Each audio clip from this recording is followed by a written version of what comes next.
সিয়াম আহমেদ আর মেহেদী হাসান হৃদয়ের রাক্ষস মুভি নিয়ে অডিয়েন্সের এক্সপেকটেশন ছিল আকাশ ছোঁয়া। কারণ মানুষ ভেবেছিল বরবাদের মতো একটা ব্লকবাস্টার দেওয়ার পর মেহেদী হাসান হৃদয় এবারও আরেকটা ম্যাসিভ হিট দেবে, কিন্তু মুভি রিলিজের পর দেখা গেল রাক্ষস বরবাদের সাকসেসের ধারে কাছেও যেতে পারলো না। বরবাদের মাল্টিপ্লেক্স কালেকশন যেখানে ছিল 18 কোটি টাকা, সেখানে রাক্ষস মাত্র 3 কোটিও ছুঁতে পারে নাই। আর শুধু যে বক্স অফিসে খারাপ তেমনটাও না, মুভিটার রিভিউ তেমন একটা ভালো হয়নি। বেশিরভাগ মানুষের কাছেই মুভিটা লেগেছে অতি অখাদ্য।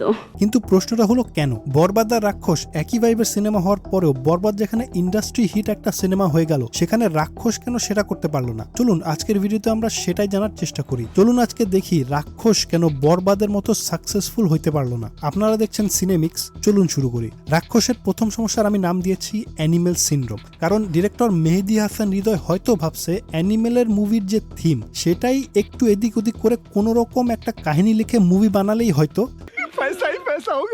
আর সেই কারণেই বরবাদের মতো রাক্ষসেও বারবার অ্যানিমেলের ডিএনএ ঢোকানোর চেষ্টা করা হয়েছে। একবার আপনি মিলিয়ে দেখেন, বড়লোক বাপের বেয়ারা ছেলে ভায়োলেন্ট অ্যান্টি হিরো, একদিন ভিলেন তার খুব কাছের কাউকে করে, তারপর হিরো সেই ভিলেনকে শেষ করে দেয়, তারপর আবার সেই ভিলেনের বড় ভাই বদলা নিতে আসে আর হিরো এরপর তাকেও খতম করে দেয়। অ্যানিমেলে রণবীর কাপুরের বাবার উপর করা হয়, বরবারে সেটাকে চেঞ্জ করে গার্লফ্রেন্ডের উপর হাত দেখানো হয়েছে। আর রাক্ষসের ক্ষেত্রেও মোরালেস একই জিনিস।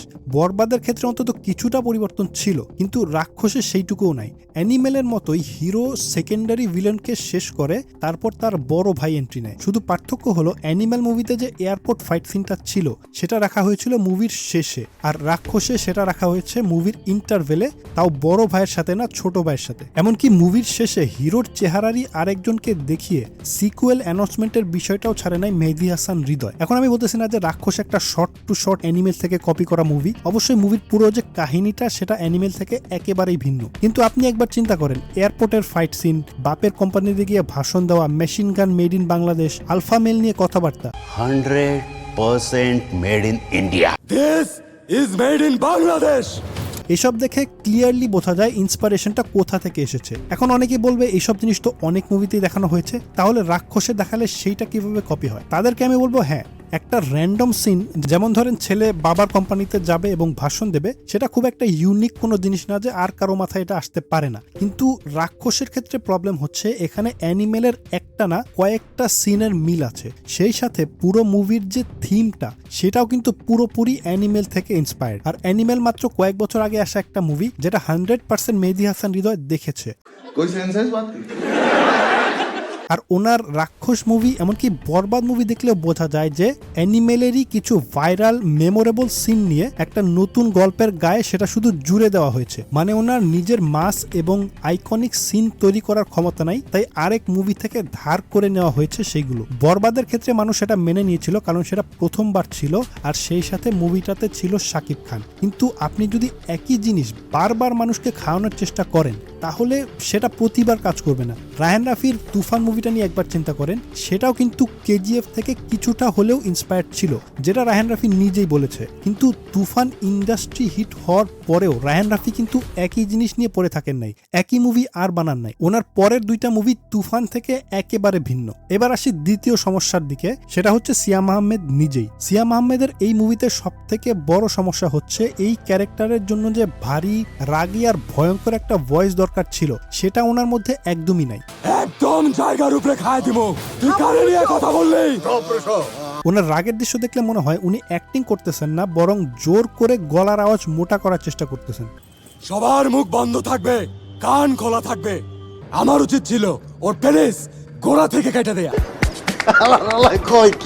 এবং এটা একদমই ন্যাচারাল শোনায় না। অ্যাক্টিং এর দিক দিয়ে আরেকটা কথা বলি, সেটা হচ্ছে সিয়াম আহমেদ এই ক্যারেক্টারটার কথা বলার যে ব্যালেন্স, সেই ব্যালেন্সটাই ঠিক মতো ধরে রাখতে পারেন নাই। রুশো যেহেতু রাগী আর সিরিয়াস একটা ক্যারেক্টার, তাই উনি প্রায় সব জায়গাতেই একই ধরনের মোটা আর ভারী গলার একটা টোন ব্যবহার করেছেন। রাগের দৃশ্যে তো গলা মোটা করেইছেন, কিন্তু যেই সব জায়গায় একদম নর্মাল ভাবে কথা বলার দরকার ছিল সেইখানেও একই টোন রেখেছেন, শুধুমাত্র আওয়াজটা একটু কমিয়ে দিয়ে। এই জিনিসটা আরো ভালোভাবে বোঝানোর জন্য আপনাকে কবির সিং এর একটা সিন দিয়ে বুঝাই। প্রথমে কবির সিং এর এই সিনটা একবার দেখেন। हैरान है तो सब काम हम भूल जाएंगे हम लोग। What's the first thing you do when a patient comes to the hospital? सारी बात है। এইখানে একটা জিনিস লক্ষ্য করেছেন শাহিদ কাপুর কিভাবে রাগী গলায় কথা বলার পরের সেকেন্ডেই আবার কত সফট ভয়েসে কথা বলতেছে, মানে একটা সিনের মধ্যেই নিজের অ্যাক্টিং দিয়ে সিনের টেম্পো বাড়াচ্ছেন আবার কমাচ্ছেন। কিন্তু সিমিলার একটা সিনে সিয়াম আহমেদ কিভাবে করেছেন সেটা দেখেন। একবার ভাবো ও যদি চিট করতো, এমন ছেলে তুমি ডিজার্ভই করো না আম্মা। এখানে প্রথমে রাগ দেখিয়ে গলা উঁচু করে কথা বলার সময় সিয়ামের ভয়েসের টোনটা যেমন ছিল, তারপর যখন সে তার মায়ের কাছে গিয়ে তার সাথে আস্তে কথা বলে সেই জায়গায়ও একই টোনে ডায়লগ ডেলিভারি দেওয়া হয়েছে। কিন্তু আসলে এখানে তার আরো সফট ভয়েসে কথা বলা উচিত ছিল, যেমনটা আমরা কবির সিং এর ক্ষেত্রে দেখলাম। আরেকটা সিনেও একই জিনিস দেখা যায়। What's wrong with you? 2 दिन से एक ही बात की जा रही है। तो रो रही है, खुद ही मार के खुद ही रो रही है। একবার ভাবো ও যদি চিট করতো, তাহলে তোমার ছেলের লাইফটা কি হইতো? এমন ছেলে তুমি ডিজার্ভই করো না আম্মা। এইখানে আমি শুধু সিয়াম আহমেদকেই দোষ দেবো না, কারণ সব দোষ হয়তো ওনার নাও হতে পারে। হয়তো ডিরেক্টর তাকে এইভাবে ডায়লগ দিতে বলছে, কিন্তু যার দোষই হোক না কেন সব জায়গায় এই একই টোন ব্যবহার করায় রাক্ষসের যে রুশো ক্যারেক্টার সেটাকে একটু ফ্ল্যাট মনে হয়, যেটা মুভির সাথে মানুষের কানেক্ট না হওয়ার আরো একটা বড় কারণ। আমার এসব বালফাল লাগে না। মুভির 3 নম্বর প্রবলেম হলো খারাপ রাইটিং। স্পেসিফিক্যালি যদি বলতে যাই তাহলে মুভির ক্যারেক্টারগুলো অনেক সময় এমন কিছু কাজ করে যেটার আসলে কোনো মেক সেন্স করে না, মানে আনরিয়েলিস্টিক। যেমন এই সিনে রুশো যখন তার চাচাতো বোনের বিয়ে নিয়ে তার চাচার সাথে কথা বলে, তখন হঠাৎ করেই তার চাচা রুশোর মাকে নিয়ে যাচ্ছে তাই কথা বলতে শুরু করে, মানে একেবারেই আজে বাজে নোংরা কথা। খারাপের তুই কি বুঝোস? তুই তো নিজেই একটা খারাপ। তোর যে ফ্যামিলি ব্যাকগ্রাউন্ড। এই জিনিসটা মুহূর্তের মধ্যেই হয়ে যায়। এক মুহূর্তে তারা বসে ভালোভাবে কথা বলতেছে, পরের মুহূর্তে রুশোর মায়ের সামান্য একটা কথা বলার কারণে তার চাচা ধরতে গেলে এক প্রকার গালাগালি শুরু করে দেয়। কোনো বিল্ড আপ নাই, সিচুয়েশনটা ধীরে ধীরে যে বিগড়ে যাবে সেটা দেখানো হয় না, বরং এক লাফে 0 থেকে 100-তে উঠে যায়। এবং এমনটা হওয়ার কারণ হচ্ছে রাইটার একটা সিনকে প্রপারলি ডেভেলপ না করে শুধু লাইন লিখেছে মুভিটাকে পরের সিনে কিভাবে নিয়ে যাওয়া যায় সেটার কথা চিন্তা করে। কাহিনীতে দেখানোর কথা ছিল যে রুশোর বাবা মা তাকে বাড়ি থেকে বের করে দিবে, আর সেই পর্বটা কত তাড়াতাড়ি শেষ করা যায় সেটা মাথায় নিয়েই মুভিটা লেখা হয়েছে। আর বাই দ্য ওয়ে অ্যানিমেল মুভিতেও না রণবীর কাপুরকে বাড়ি থেকে বের করে দেওয়া হয়। আচ্ছা এটা বাদ দিলাম, কিন্তু অ্যানিমেলের কথাই যখন উঠলো তখন অ্যানিমেল মুভির একটা ফেমাস সিন ছিল জন্মদিনের আর্গুমেন্ট সিন। আর সেই সিনে রণবীর কাপুর আর তার দুলাভাই অথবা তার বাবার মধ্যে যে আর্গুমেন্ট হয় সেটা একবার ভালো করে দেখবেন। के बाद भी ये मुझे बिजनेस सिखा रहा है 50,000 crore and not even one single part. अच्छा ये सब करा था तो यूएस में बैठ के ट्रैक।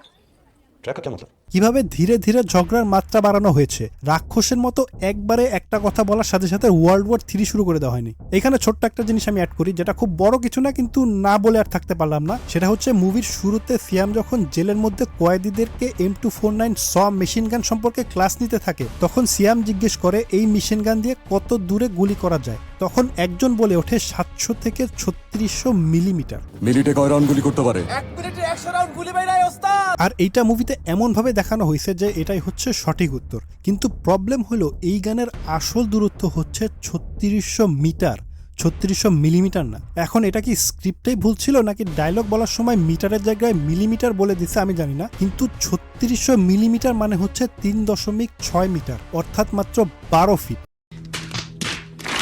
আমার প্রশ্ন হলো মুভির প্রোডাকশনের সাথে এত মানুষ জড়িত থাকে, তাদের মধ্যে কি একজনেরও মনে হলো না যে একটা মেশিন গানের সর্বোচ্চ রেঞ্জ কিভাবে মাত্র 12 ফিট হয়?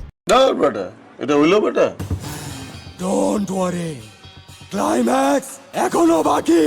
এত সবকিছুর পরেও মুভিটা হয়তো কিছুটা হলে বাঁচানো যেত যদি ক্লাইম্যাক্সটা অন্তত দেখার মতো কিছু হইতো, কিন্তু রাক্ষস এই জায়গাতেও মার খেয়ে গেছে। ইনফ্যাক্ট আমি বলবো এটাই হচ্ছে মুভির সব থেকে খারাপ বিষয়। আপনি একবার এই মুভির ক্লাইম্যাক্স আর বরবাদের ক্লাইম্যাক্স ব্যাক টু ব্যাক দেখলেই বুঝবেন দুইটার মধ্যে আকাশ পাতাল তফাৎ। মানে কোথায় বরবাদ আর কোথায় রাক্ষস।